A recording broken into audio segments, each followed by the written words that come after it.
Aims কর্তৃপক্ষ তিনারা কি সিদ্ধান্ত নেয় সেটা দেখার আশায় আমরা আছি। আপনাদের দাবি কি কিছু মানা হয়েছে?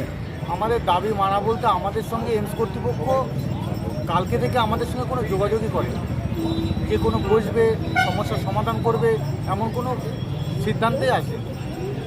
প্রায় 24 ঘন্টা হতে চললো তো। প্রায় 24 ঘন্টা হতে চলবে আমাদের এই আন্দোলন। দেখি যতক্ষণ না ফুলফিল হচ্ছে আমাদের আন্দোলন আরও চলবে। দরকার পড়লে আমরা আমাদের দলের যে চেয়ারম্যান আছেন নৌসাদ সিদ্দিকী, তিনিও আমাদের সঙ্গে কালকে কথা বলেছে রাত্রিরে, আমাদেরকে বলেছে আন্দোলনটাকে জারি রাখতে।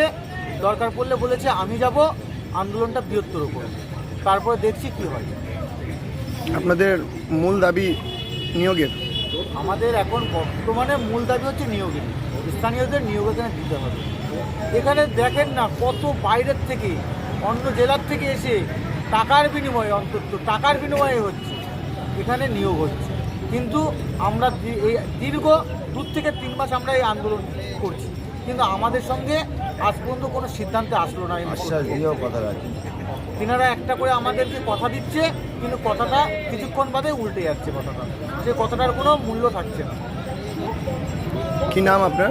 আমার নাম শফিকুল মণ্ডল, আমি আরএসএফের স্থানীয় এটার নেতৃত্ব।